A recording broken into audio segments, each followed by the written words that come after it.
when I'm walking past the mirror. Every yearbook photo has a story that has never been told.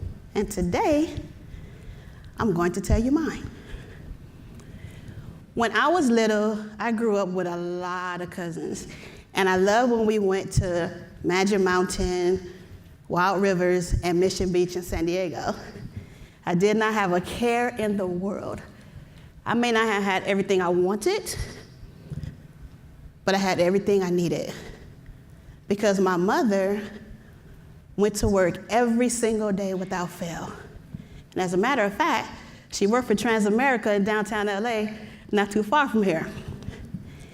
I actually thought she had a really good job because everything was there. Her dentist, the doctor, the optometrist, even the pharmacy.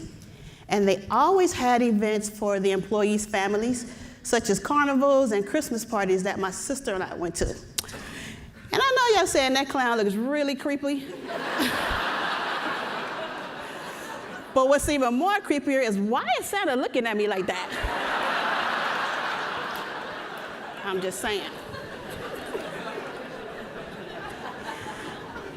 I graduated high school when I was 17. And like Mary J. Blige said, I like what I see when I'm looking at me when I'm walking past the mirror. But I'll leave the singing to her. Life was actually pretty good. I had a job at Mervin's in the South Bay Galleria. Y'all remember Mervin's? I kind of wish they were still open. Man, I was making $3.95 an hour. I went to work dressed down in my Mervin's attire. I was rocking my cheetah shirt, my Hiller Hansen pants, and my partner's brand's shoes. Come to think of it, that outfit sounds really ridiculous. Maybe it is a good thing they are closed. Well, one day after work, I got off at my bus stop around the corner from my house, and I saw two friends of mine. Were they my best friends? No, but we grew up in the same neighborhood. And walking down the street, passing them up, I saw that their eyes were glassy, and from the smell of their breath, they had been drinking. They said, hey, Chidell, come chill out with us. And I said, nah, I'm tired. I just got off work. But apparently no was not good enough. Because after I declined again, they started pulling me behind the house that we were standing in front of. And I tried to resist, but it was two guys against one girl. And when we got in the backyard, one of the guys made me lay down and started taking off my pants. I said, what are you doing? He had on a pair of leather black gloves, and he said, if you scream and wake up my father, I will kill you. This happened to be his house. And in that moment, all I can do is close my eyes and think about my mother and my sister. Their faces just kept flashing in my mind. And I had just turned 18. I wasn't ready to die yet. So I laid there, and with tears in my eyes, I asked my other friend, please get your friend off of me. And he said, come on, man, stall her out. But then something happened because he all of a sudden changed his mind and said, shoot, F that. When he's done, I'm next. At this point, I was helpless. And there was nothing I could do but wait. When it was over, they stepped to the side, let me get up, pull up my pants, and walk away. I was so numb. I felt so dirty, so ashamed, and I was confused. These were my friends. This wasn't supposed to happen. I silently walked home, which was literally down the street. And I got in the house, and didn't say one word. And my sister kept trying to talk to me, but I couldn't respond to her.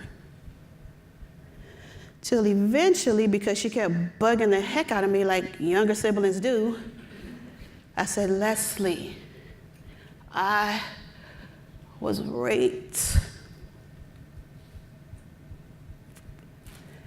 And she ran in the living room to tell my mother, who called 911. And from there, a series of events had taken place, which included me riding in the back of an LAPD police car, riding around the neighborhood looking for my assailants, to being questioned and being examined in the hospital. I felt like a science project. It was a long night. The next day, I called my manager at Mervyn's to tell her what had happened and that I wouldn't be at work for a while. And for months, I stayed in my room in darkness. I put blankets on all the windows.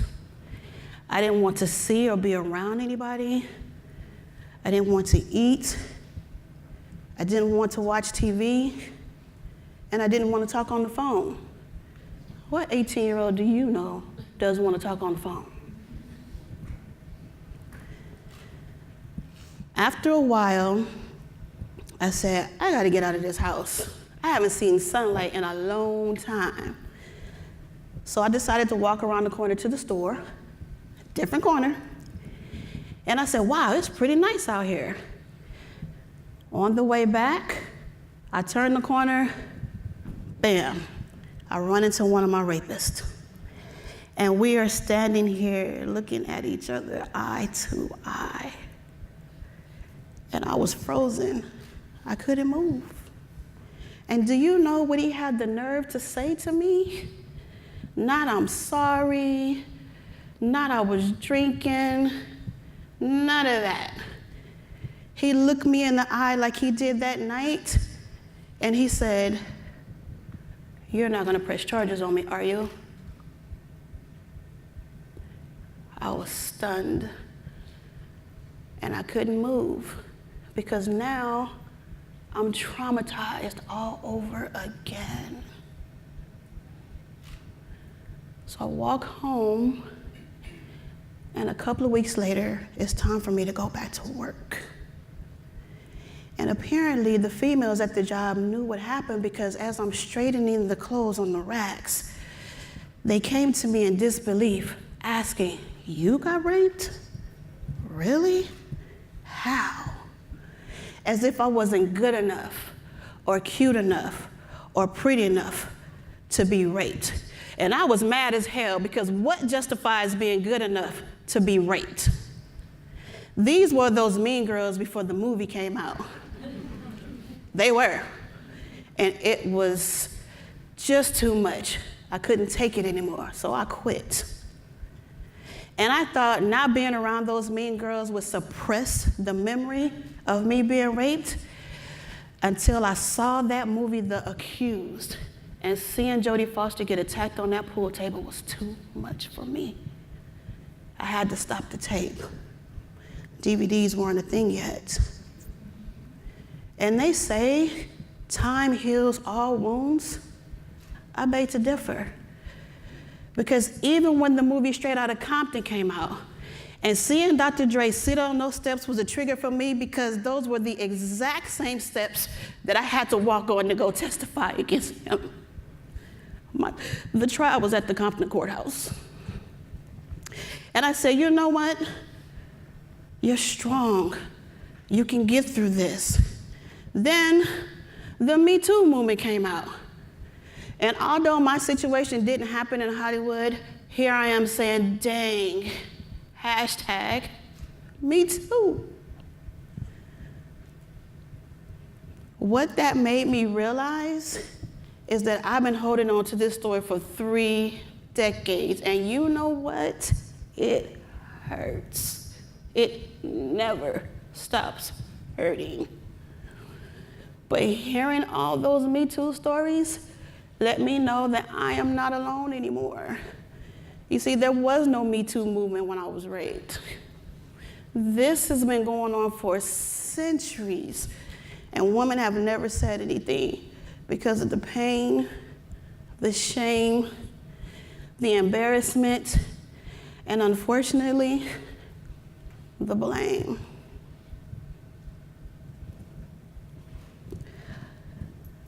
I remember my grandmothers telling me how smart I am and how pretty I am and how talented I am and how much they love me. And my paternal grandmother just turned 90 in January, and every time I visit her, we have to do the kissy selfie. She had 12 kids, and my paternal grandmother passed away when she was 91, and she had 15. I think she raised 17 to 19, I don't know, but it was a whole lot of them there. A lot. Now, these are some strong women. I come from a long line of strong, smart, sassy, and intelligent women. And having conversations with them when I was younger, they planted self-esteem seeds. And for this reason, I have to do the same with my children. I have 2 boys and 2 girls. And my youngest son sent a text to me a few weeks ago. He said, "Mommy, I am so proud of you. Look at all that you've been through, yet look at everything that you've accomplished." Yes, my kids still call me Mommy. That was after watching the movie Black Panther and seeing all the examples of the courage and the strength of the woman in that movie. So I'd like to take this opportunity to tell my mother and my sister who are here with us today, look at everything that you've been through. Yeah, look at all that you've accomplished. You are so strong. And Mama, thank you for making sure that our needs were met, doing the best that you could as a single mother, raising 2 little girls in South Central Los Angeles. I admire your strength. I love you both. You are my superheroes. Wakanda forever.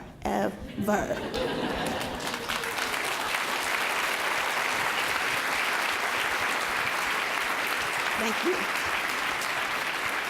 Thank you. Now, I reflect and realize that ever since I was a little girl, I've always had the courage within me to be able to face the trials and the tribulations on this journey we call life. But whose bright idea was it to put these little girls in here with this live lion? I'm just saying. And that's a big lion. Looking all terrified and stuff. However, that's planting the seed so much that just last year, I published a book on having the courage to write positive affirmations, and the cover of my book has a lion on it. And I just remembered that picture 3 weeks ago. How amazing is that? That's planting the seed. Now, my family is actually 5 generations strong. My grandmother, my mother, myself, my children, who ranged 17 to 30, my 5 grandchildren, and 1 on the way. And the baby was just born on Tuesday.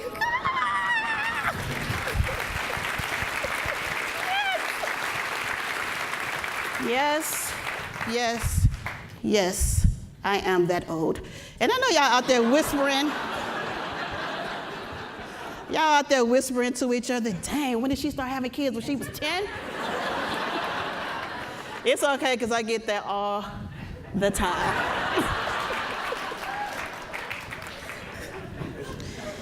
Now, in passing down my grandparents' legacy from myself to my children and my grandchildren, I start with their words of strength and wisdom.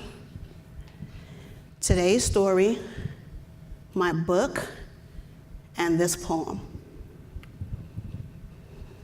Leaving behind nights of terror and fear, I rise into a daybreak miraculously clear. I rise, bringing the gifts that my ancestors gave. I am the hope and the dream of the slave, and so I rise. So many of us are walking around with stories that have never been told. What story are you holding on to? You don't have to be afraid to tell your story anymore. For all the women in here, think about yourself as that little girl and know that you have that strength and that courage within you to accomplish and to gain anything that you desire. Can everyone please rise and stand with me? Come on, stand up. Everybody stand up. We are standing for the women in our lives, our grandmothers, all the way down to our granddaughters, and everyone in between, including your friends and your neighbors. Because from this point forward, we must be strong for ourselves. We have to be strong for our families, and we've got to be strong for each other. OMG. Did y'all just give me a standing ovation?